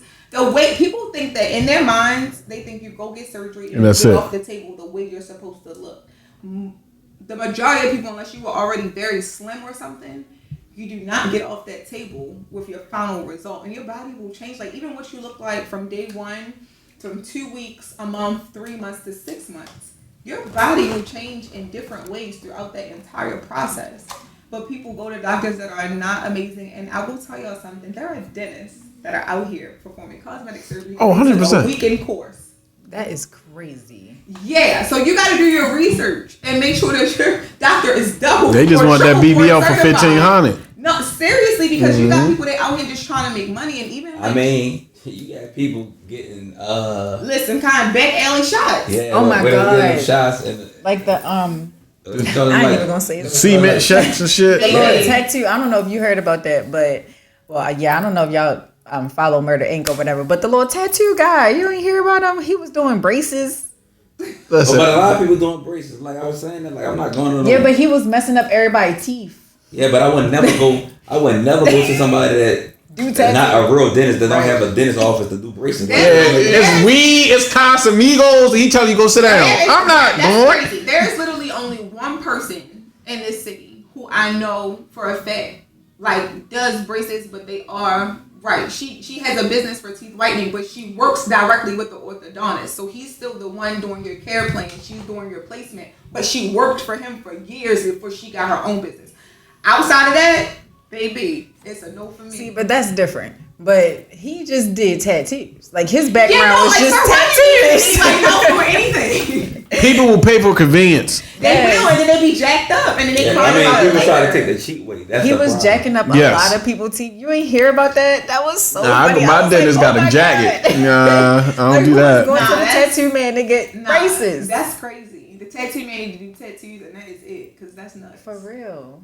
He Oh. did some fire tattoos though, but Well, he but- wasn't no dentist. Before we get out of here, how do people, if people are interested, work for you? Like, how do you hire people? Do you take on new people for both Are of you y'all? hiring? So, Are y'all hiring both of you? So listen, I'm in a space where I'm trying to figure out, because I'm a person, I'm big on energy and everything being aligned. A lot of people know that about me, so there are people who've come to me and I even had to turn them down because I just don't allow any and everything in my space, because ultimately it's my brand and you have to be aligned with my business and who I am and how things are. So I do, rent out space and different things like that. They can always reach me on Instagram, which is Nsane Beauty Lab. The spelling of Nsane is Nsane Beauty Lab. So you can always DM me or even call or email directly from the page. You can click the button to do any of those things. If you want to reach me to, talk about possibly, working in the space and things like that, and to book appointments, you can visit www.nsanebeautylab.com. All of their treatments are on there. All the available appointments are on there. And there is also a contact form on there too, if you do just have specific questions that you want to just type in and get a response. How fast do you answer back? Immediately. Listen. One thing about business, it Fast. never stops, and I don't For leave real. people waiting because I'm big on customer service. I do have business hours and I do ask for people to respect them. But at the same time, if somebody's sending me a message about something and they're trying to get something done tomorrow or the following day, if I'm awake and I see it, I'm going to reply. How about you, brother? How people work for you? I don't know if you hiring people. How it go? Actually, I like to do my own thing. I don't like the. He said, "It's just me." Yeah, I'm the only person working for him because I'm just this. Yeah, I mean, I did like the event planning stuff.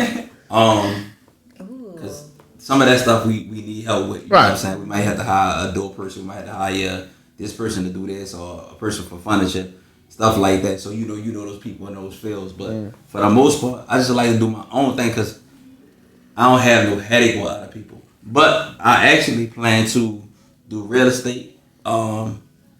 Definitely early, maybe late December before my birthday, or possibly the top of the year.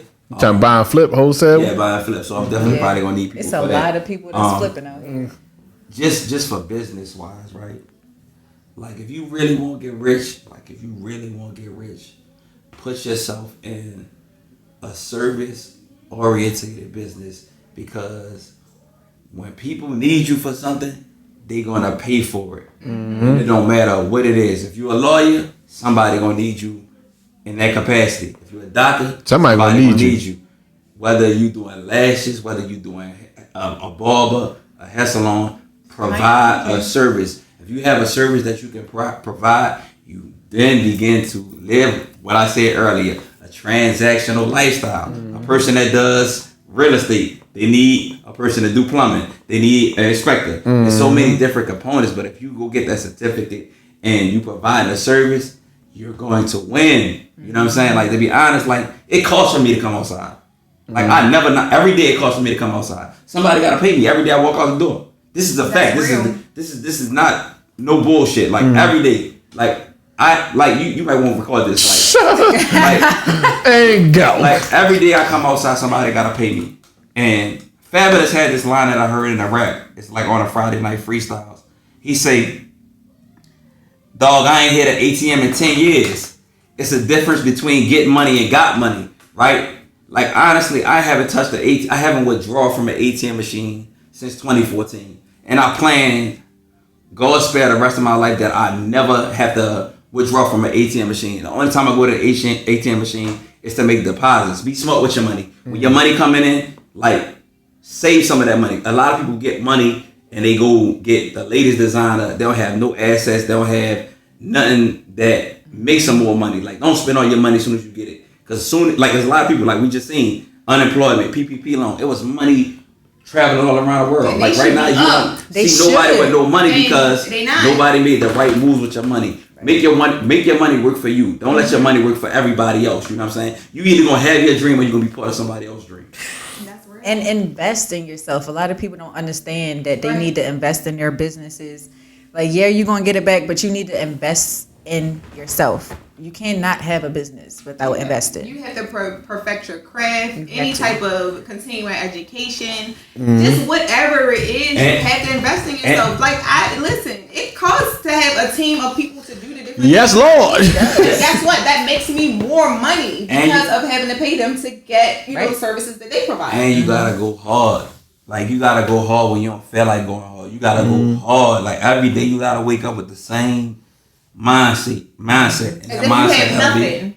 Bro, for real. You gotta act like you don't know where your next meal coming from. And that's why it's always funny when people are like, well, why do you still enjoy like high-end retail and stuff like that? First of all, I love a discount because I'm gonna buy stuff anyway. She said, I ain't got no if it's cheaper. But the thing about it is, like, I'm gonna always act like I don't have any money. That's how I'm gonna be able to continue to grow, continue to have other investments. I take money from one thing and put it into something else. I will be able to always fund my dreams and not even have to ask for help because I'm gonna always act like it's just me by myself out here trapping, literally. Like, that's my mindset. She's trapping. I'll be saying receipts. She be like, I got no money. Then I'll be saying the bank receipt when I be cleaning up. I still don't have no money.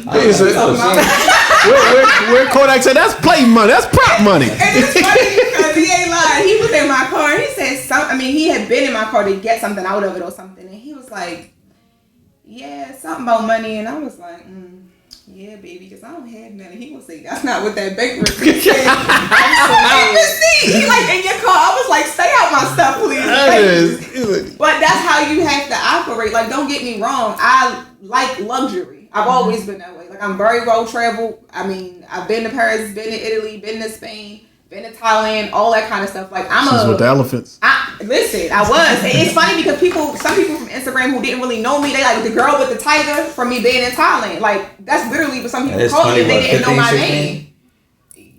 Yeah, like, I was doing this stuff in 2015 and 16 when everybody literally only was doing all the same stuff. Like, he was in Miami with it. Right, and it ain't something wrong with that because we going to Miami this weekend. We still love Miami. Exactly. But I want to see the world. And I also wanted to show my son that there is no cap on anything. Like, you could do whatever you want. Like, my son has been to Paris. Even by the age of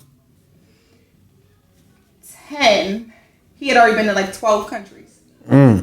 So I'm that kind of person. Like, I like luxury. I like a luxurious lifestyle, but then all of my needs are going to be met first. And I'm going to save and I'm going to always invest so we can always generate some more income. But we're going to live as well because, like he said, he was chasing $1. Like, I really had to show him, like, we got to live a little bit. You can't take all of it with you when you go. Like, hold on. Yeah, he was busy getting that bag. No, for real. And I had to kind of like step in and change the dynamic of his life and how he was doing stuff. Because I'm like, you work so hard that you have to enjoy the fact that you even have the ability to do certain things. I mean, and sometimes it comes from the pressure, just like knowing like other people need you. Yeah. And then I realized like I need myself. Yeah. Like, to be honest with you, like, you'll get so consumed with like, damn, I know this person about to call me. And then like I got this cousin, he get money too, right? So he like, yo, this person asked me for some money. I'm like, damn, you just asked me for some money. I was like, they just going around asking. You know what I mean? So, and then it gets to a point where like, damn, you getting used. Then I was like, man, you know what? I can't continue this. Like, I can't move like this. And then I just had to do what's best for me. But that's why I'm big on self-care. Anybody who know me know I'm big on self-care is number one. If I don't have the mental, emotional capacity to deal with something this particular day, okay, this is a day I need to take to myself. Y'all got to figure out what y'all want to eat for dinner. Please don't ask me nothing unless it's super, super important. Because I got options. To read through, because you can't pour from an empty cup, and people will take and take and take till you have nothing left. They don't really care. So that's the biggest thing, is making sure that you take care of you, because you can't be anything to anybody if you don't put yourself first. And sometimes people be scared to ask for help, but then a lot of people need help. There's a difference between asking for help and begging. Yeah, no, because a lot of people are still very entitled, and that was another thing. Like, I had no problem with saying no, and I say it with a smile. Same. No. Don't I? The first time you met me, I was like, oh, I don't care. Like, if it's not gonna work for me, I don't care.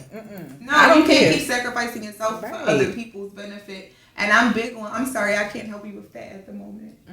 It's smart. I can't help you with Because that. I can't. Like, I can't. And I don't lend anything that I can't afford to give or any of those things. Yeah, not pay you back, honey. So that's it for that.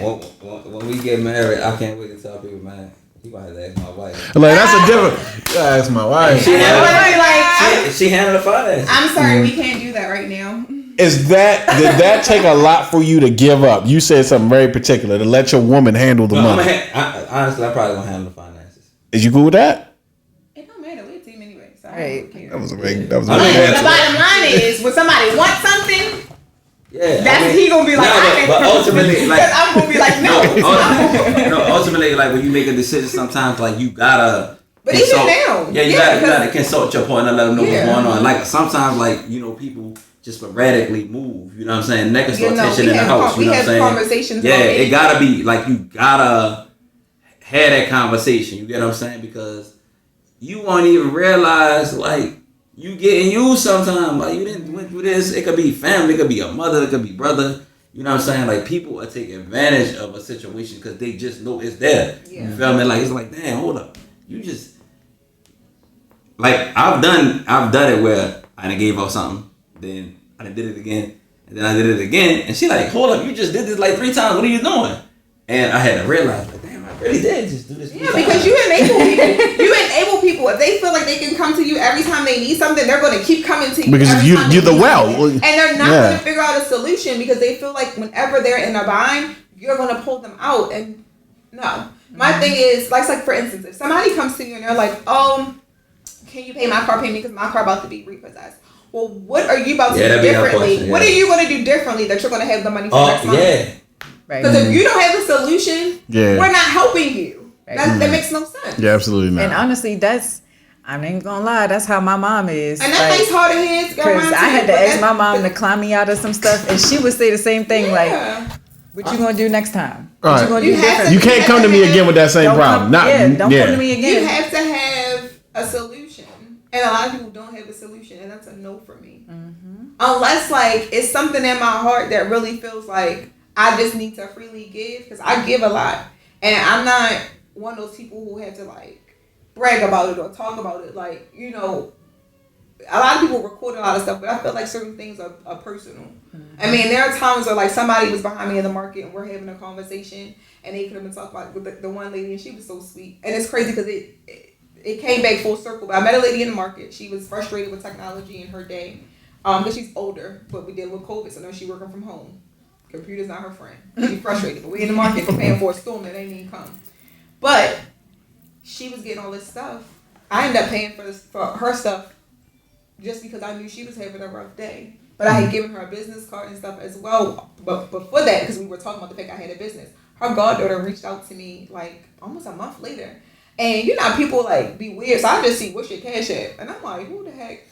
They trying to steal Scam me. you. Okay? Exactly. But when I opened it was her goddaughter saying, what is your cash app? I want to treat you to lunch or sow a seed into your business because you paying for my godmother's stuff at the grocery store like completely brighten her day, and it's not that many people out here that like you. So it's like, just the little things. So there are, like, I'm a very generous person. People know if I love you, I'll give, I'll make sure that you're straight. But then I'm smart about it too, though, because people will take until you have nothing. And I've experienced that. Like, I've made decisions where I'm trying to help people, and I literally had to start my life completely over from scratch. And I was up and had to be at the lowest low and start completely over. Girl, So, I've been there. you know, you have to just be mindful because you want to help people, but they can't take advantage. Yeah, like I And said, stuff like that will create that mindset. Listen, yeah, because I know what it's like to have everything and then one day have nothing. Gone. Yeah. And got to do it all Gone. over again. But I will say that when you do right, you will get everything back that you lost plus more. I say that all the Because time. everything that I gained was greater than what I lost. So Yeah. and that's what I said. Like when I was talking about entrepreneurship, like at your lowest moments, don't give up because that's when your breakthrough comes. Like, I witnessed that, man. I witnessed like damn near thinking to myself, like, yo, how I'm about to pay child support? Like, how I'm about to really live? Like, I lost my job, like everything going wrong, and then that phone call come, and it was like, damn, I know this God, It changed and I everything. ain't look back. You feel me? Like my man, like when he gave me that situation, like I made some money. He made a whole lot of money, and I ain't never come. That dollar he made, that dollar, we never had a discrepancy. I never had a discrepancy. Anybody I'm doing business with, and I can stand on this, I never had no discrepancy about paper with them. Like we never fuss about no money. If I'm doing business with you, I don't care if it's from bail business, party business, whatever business I got with somebody. Like we not debating about no money. You feel me? And if there's a discrepancy about some paper, you feel me? I'm gonna be the one like, well, however you want to do it, that's how we gonna do it. You feel me? Whatever gonna work for you. Because when people don't feel like they get what they deserve, it becomes a problem. You feel me? Like if I don't feel like I'm gonna get what I'm gonna deserve, we're gonna have a conversation and we gonna fix it.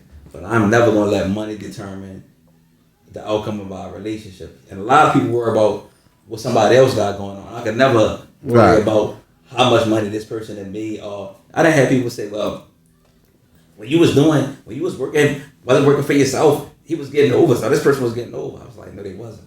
That was part of my journey. That was part of it. I mean, I had to crawl before I learned how to walk. You feel me? I can't just jump in the game and say, "Oh, I deserve this." No, you don't. I earned it. You feel me? I earned to be a superstar. I'm a superstar. You understand what I'm saying? Like I'm man. Listen, man. When anything I touch, I'm a superstar. You feel me? Like hey, this no holds bar. Like I'm one of them ones, and I understand that, but I believe that. And it gotta be in you. You can't teach ambition. You can't teach drive. Right. It gotta be something that's inside of you. It's something that gotta live inside of you. It's something that make me get up every morning and say, "Oh, I gotta go hard." Like, yeah, I gotta take care of this. I gotta take care of this. You feel me? Like she be get mad. She be like, "You don't want to spend the money you already got." I be like, "I won't make it. Let me make it." Honestly, this is something that. So we had to meet in the middle. He has taught me more discipline. And I have taught him to live a little, so we meet in the middle. Discipline with what? With money and spending. Like I said, I like stuff. Hey, he said you had a lifestyle. I always saved, but I didn't save on a level that he saved. Now I'd save. His level But different. the way he saved, I was like, "Was you eating oodles and noodles before I met you?" Get people the game. You save. He spend what we made today is what we gonna spend tomorrow. But we never pulling from none of the money that's ever put up. So if you never, so like say for instance, he said, I feel like I need to make $500 a day. I'm gonna just throw that number out there, right?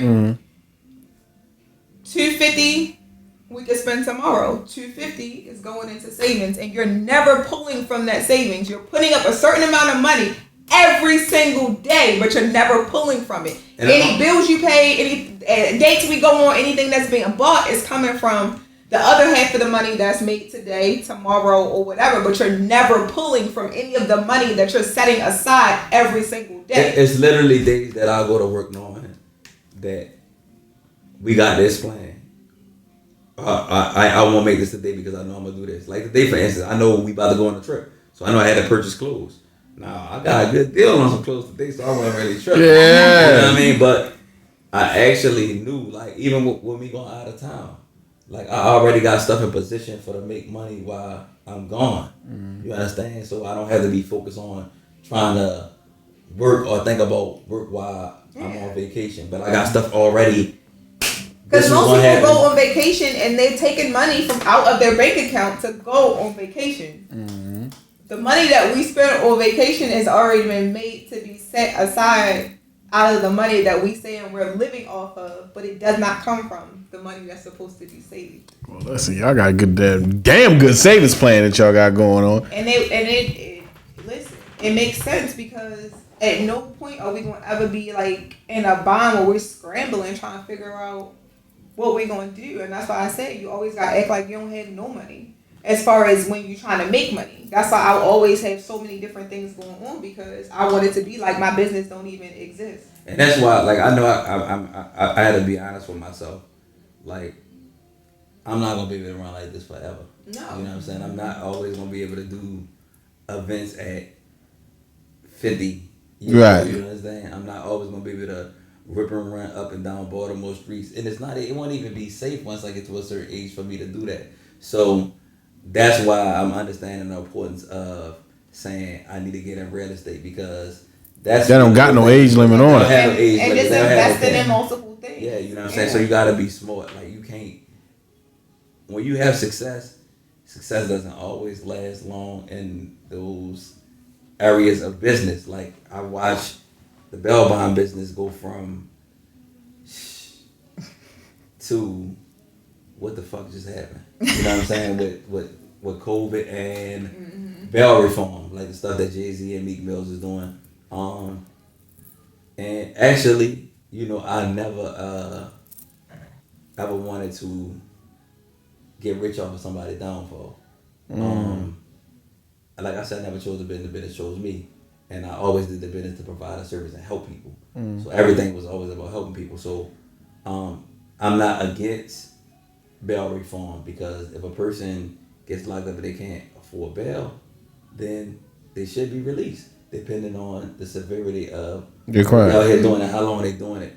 One thing I have learned about Baltimore City, and it's probably every major urban city in America, is most people live off of, most people are reactive and not proactive. So they just react. You know what I'm saying? You got this right now, Baltimore City. There's a whole bunch of reactions. So when they do plans of reform, they do reform, but they don't do reform with a plan of action. Right now, they asked Brandon Scott, what's his plan of action? They've been acting for the last however long he's been in office. Couple years now. A couple years. What is your crime plan? Have anybody heard of crime plan? Fuck no. Why they haven't heard of crime plan? Because it was reactive and not proactive. And that's just the way of the city. These kids are reacting to any and everything. It's just but there's no solution. There's no solution to nothing. Just jail. That's it. Yeah, I mean, but jail doesn't even prevent that, because there's still stuff going on. Like, it's like we gotta put a plan of action into anything we're doing, whether that's us want to grow a business, whether that's the city wanting to be a better place. You get what I'm saying? We gotta be proactive. We gotta have plans. Even in our relationship, like, it ain't gonna work if we don't sit down and plan. Like, we had to talk about bills. We had to talk about the stuff that she didn't like, you know what I mean? It went from, all right, this is working, like, nah, this not working for me. And, okay, like, what can we do to solve it? You feel me? Like, we sat down and we put in a plan. It ain't just, like, if you want to be successful, you have to have a plan with everything. It's not, I don't care what area of life, if you don't have a plan, you don't have a foundation, it's going to fall. Well, listen. Well, I would love to end on that, because that is exactly, I don't know, because I kind of said that today. Like, if you ain't got no foundation, it's just not going to work. Like, the foundation is everything. The foundation, like, you think of it like Jenga. Like, once you mess up the foundation of Jenga, like, the whole thing fall down, right? The whole thing fall down. Yeah. So I love to end on that note, because that was positive. She said a lot of one-liners that we gotta, like, emphasize. Oh yeah. I ain't forget. The girls will get it. The girls who don't. Right. Yeah. We got you on that. Somebody gotta work. Well, listen, man. But thank you guys so much for coming on today. I really do appreciate y'all for taking the time out of y'all schedules to come on and talk to us and thank you for educate people. Shot in the dark. I really do appreciate it. What you got to say, Marcus? First of all, shout out to you responding quick, because when I seen your billboard, I sat at that fucking red light, because it's at a red light, so you ain't got no choice but to look at this light. Listen, so the crazy thing is, I knew that I was getting a billboard. I knew where it was going to be. I picked literally right there where my office is. There's no doubt about it. You just look at that address and you're like, oh, that's right here. Yes. Smart. Right? I knew around the time that it would go up, but I feel like Drea purposely didn't tell me the exact date because I asked her, what is the date? And she said, I have to see and I'll let you know. And I was like, okay. And then I'm working, I'm doing stuff, I'm not thinking about it. So imagine me on that glorious Monday on my way in my office like a normal day, and I'm not thinking about nothing besides the fact that I'm really still sleepy. And I'm 2 lights away from my office, and I see my face, and I'm like, Baby! that's my face up there. I literally FaceTime him, and like, I'm crying. Because I'm like, babe, look at the camera, like, you see me, that's my face up there, that's me up there. But it's kind of like, one of those things, it's surreal because I've always been the kind of person that, from a kid, some people would be like, it's extra. I always just knew that I was going to do whatever I wanted and have my way with the world in a sense. So I would be like, because when I'm big, I'm going to Paris. When I'm big, I'm going to be on TV and stuff like that. So like when I do have gone to Paris and gone to Dubai and stuff like that, I'm like, bro, I really was just there. Mm-hmm. So now to even see my face on billboards, like, I literally had somebody say, why do you think that you're special? You dream too big. Like, Trying to dumbass what? Literally. And now I'm just like, now my face is on big billboards. What do you mean? Why don't you think you're special? Exactly. Like, but people will try to minimize who you are and what you can do based on their own fears. And that's the craziest thing, but it happens. But I was like, just so amped. Like, I was excited. The people driving by and they taking pictures and they tagging me, and I'm just like, oh, it's me. You know, and it's dope. Like, I took a picture, I sent it to my son, and he was like, Mom, it looks so good. He like a nice outfit, by the way. I'm like, thank you, son. But, you know, it's just like, to see the people that are genuinely like proud of me and just happy for all the different things, it's a good feeling. It's a really, really good feeling. But I'm going, like you said, I got back to you immediately. I'm that kind of person. Mm-hmm. I'm never going to be, I always have an issue with people in business because people don't realize your clientele and the people you network with is why you have a business. Mm-hmm. And some people start to get a little bit of success or experience different things, and they get like this air about them where it's like, oh, I'm this and I'm that, and you guys are peasants. That's crazy to me because guess what? If nobody comes to get your service, you won't have a business. You know you're a peasant. Exactly. So you cannot treat people that way. So I'm always responsive and, you know, polite and kind of respond immediately if I can. Shout out to that. So. Well, listen, this has been another episode of the VIB3Z podcast. It's your boy, because I ain't say my intro. Yes. 2 Dimple King, fleeky eyebrows. You know, I got my I got my girl D Smugs. His eyebrows until she'll tell somebody why she's called D Smugs later. But shout out to you for our first episode together. I was gonna wait till the end. You're fucking amazing. So yeah. Catch us on. Got something you want to plug? I don't know. Like, it's just so different. Like, it's so different, y'all. But no, people out there that know me, that know my journey, know everything that I have been doing, everything I'm doing now. A lot of people are just like, what am I going to do next? Like, what is Deanna going to do next? So no one knows about this yet because I haven't like said that, though I'm joining VIB3Z or whatever. People still think it's still Chill Out Podcast or whatever. So, yeah, I feel like when people see this, they're going to be like, that's what you're doing next. Yeah. And like I said, I'm grateful and I'm thankful to have Marcus welcome me on his show. And it's our show, sweetie. I don't know what that my shit was, but it's our like show. Everybody at True Relations, Truth Alkaline, and everything, everybody welcomed me into the family with like welcoming arms, and I just love it. So for this to be our first episode and you guys joining us for our first episode together, like, it was special. Yeah, go get your lashes done. You know, get everything done. Come get your teeth whitened. Come get, you know, your post ass surgery is $175. Your post ass surgery. Listen, she got that. I just do podcast. At Nsane Beauty Lab, and visit the website at www.insanebeautylab.com. He does not work for me. He's not my assistant. If I thought about it, the answer is no. Tell y'all come get your post ass surgery. That's not what that's called. Woo! Yeah, we're out. Thank you guys. Thank y'all so much. It's a vibe.